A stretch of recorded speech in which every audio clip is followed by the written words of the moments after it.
I've called you today, and thank you for coming for this press conference, to address, I rarely call a press conference, and you know that, to address anything. When I want to speak to you, I come to your studios, or I speak to you directly.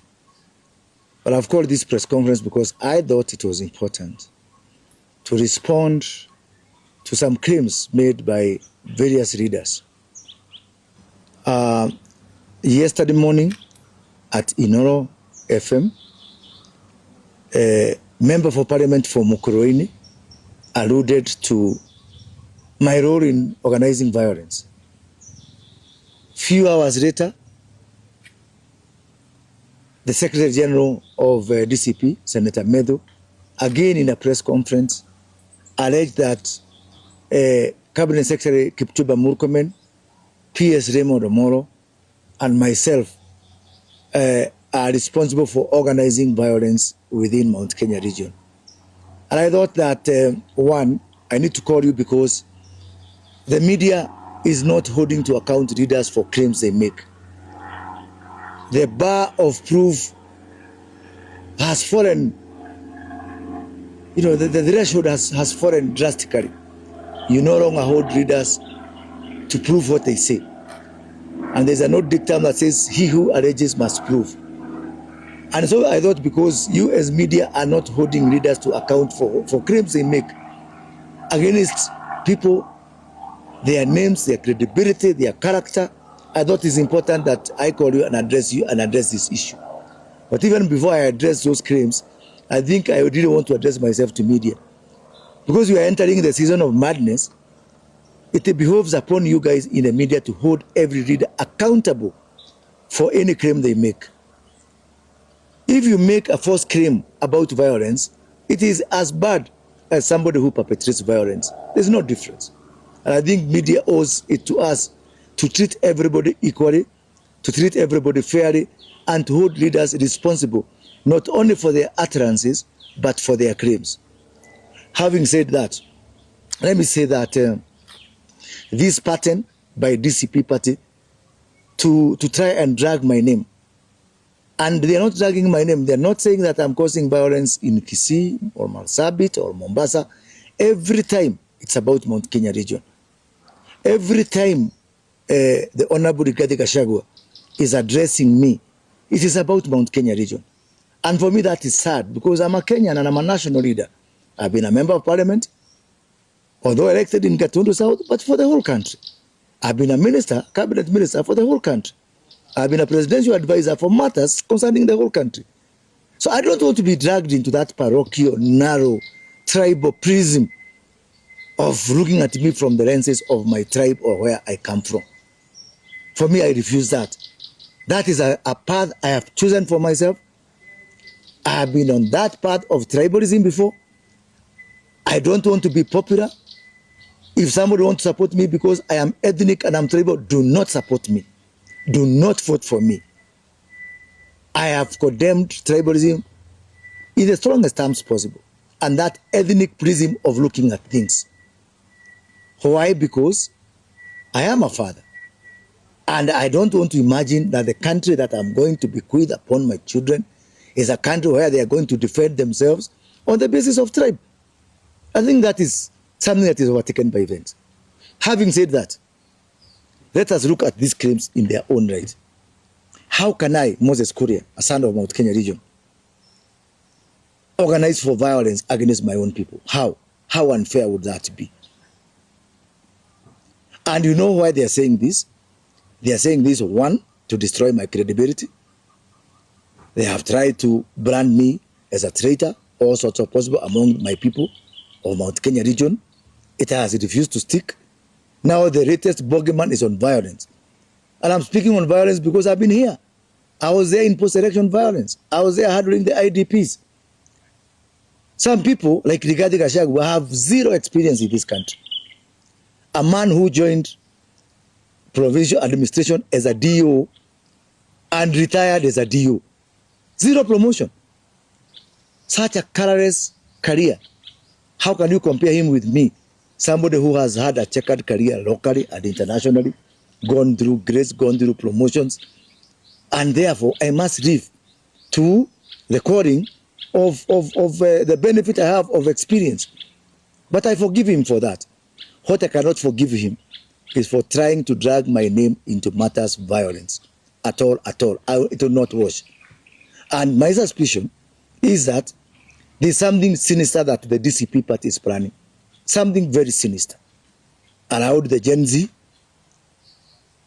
around the court case surrounding the impeachment of the former deputy president, and around Sabasaba anniversary. Something very sinister they are planning.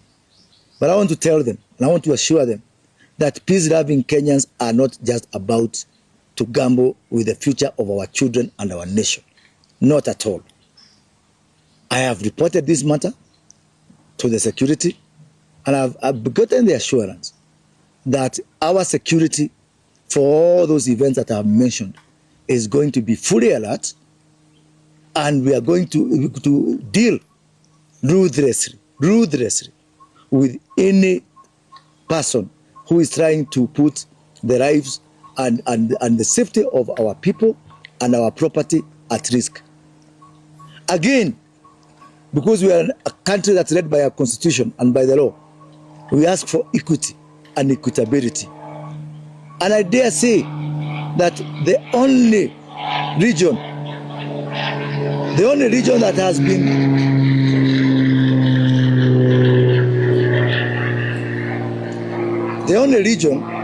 has been engaged in violence in the recent past is only Mount Kenya region. That's a fact. The figures are there. Western Kenya was peaceful. Kisumu was peaceful. Mombasa was largely peaceful. This patch from Kitengera, Githurai, all that way, going up to Mount Kenya region. In the recent demonstration I was coming from Nyahururu, 36 road stops from Nyahururu to Gilgil, 36 roadblocks in one stretch of a road. And I'm saying that is not equitable. That's not equity. Why can't other regions also bear the brunt? Why only my region? Why? I dare ask why. And we're not going to sit back and watch someone destroy our region. That one, I vehemently say no. You know very well, the Honorable Rigathi Gachagua stands impeached. He cannot vie even for the captain of Kenyaga Boys where he went to school. And so therefore, I do not see why my region has suffered violence in the past when we did not have a presidential, when we had a presidential candidate. Again, we suffer now for Kalonzo Musyoka. Let Kalonzo Musyoka ban Machakos. Let him ban Kitui. Let him ban Wote. Let Matiang'i ban Kisii. Why is Rigathi Gachagua carrying the burden for all these people? And you know what? The reason I am adamant with my political position, some of those people, he is calling his colleagues, are talking to us, wanting to join our government, wanting to form a coalition with us. Why would I go to them only to come back to government? That's a very wrong route to take. I don't need to go to Kalonzo, then Kalonzo comes and makes a deal with William Ruto. I want to go to Matiang'i, then Matiang'i comes and makes a deal with William Ruto. Why would I waste my fare to go to Kalonzo, then back to government? To go to Matiang'i and then back to government? Because these people are talking to us and they want to join government. So I want to tell my people, the people of Mount Kenya region, be wise, be wise. Let us not destroy our country. Machakos, we do not have a better proposition in our DNA to do demonstrations in Githurai more than Machakos people can do it. If Kalonzo Musyoka wants to be president, let him start. He should start in Saikuru, start in Mwingi. Why does my region always have to pay the price? But I want to ask the international community to be on the lookout. I'm very happy that the DCP party has said that if there is any violence on the upcoming event, it's not from their people. That is very good. Because now, because it's not their people and we love them, we will hit them hard.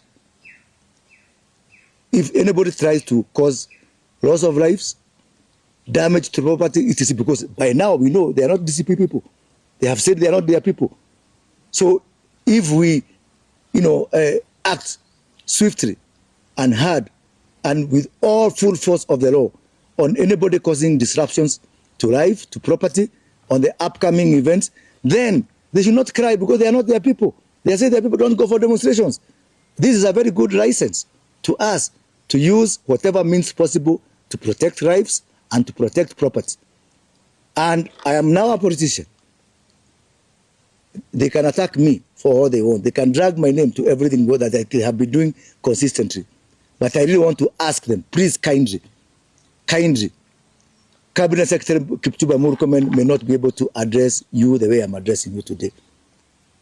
The very hardworking PS for Interior Raymond Moro may not have time or even the space or the wherewithal to address you the way I'm addressing you today. So please kindly spare our public officers. Come for me, it's okay. Me, I'm up to 8. I have whatever it takes. Bring it on, but please spare our public servants. Thank you very much.